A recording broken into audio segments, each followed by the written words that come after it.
Il est une époque où les automobiles n'étaient pas conçues selon les contraintes environnementales et les normes de sécurité que nous connaissons aujourd'hui. Une époque où la variété des carrosseries était plus étoffée. Une époque où les sportives étaient légères et montraient des performances jamais vues grâce à la suralimentation.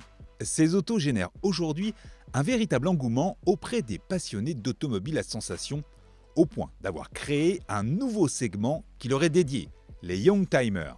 Youngtimer, ça signifie jeunes voitures anciennes, donc en gros ce sont les voitures de pré-collection. Aujourd'hui on considère qu'elles sont les autos des années 80, 90 à 2000.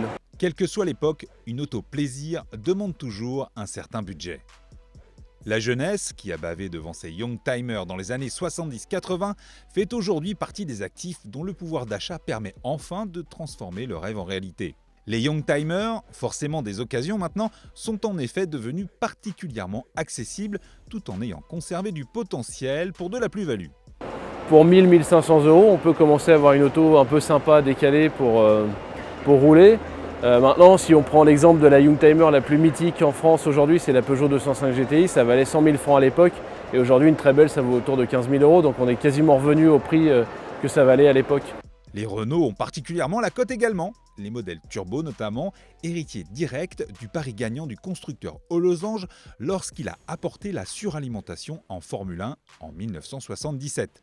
Elles sont toutes exposées sous vos yeux. On a pris tous les modèles de série qui ont suivi la F1, toutes les applications en série, de la R5 à la Safran, en passant par la R18, R25, Alpine, etc. Si les Renault ont votre préférence, la grande communauté qui gravite autour des Youngtimers, aux losanges, permet d'avoir un marché très vivant et vous trouverez forcément de quoi vous faire plaisir, toujours dans des budgets tout à fait raisonnables.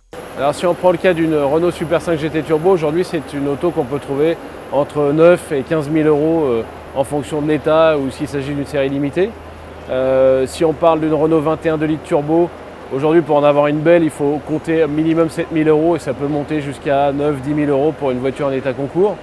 Et si on prend le haut de la gamme Renault à l'époque, l'Alpine V6 Turbo, aujourd'hui ça vaut entre 23 et 30 000 euros en fonction de l'état et de la rareté du modèle s'il s'agit d'une série limitée, Le Mans par exemple.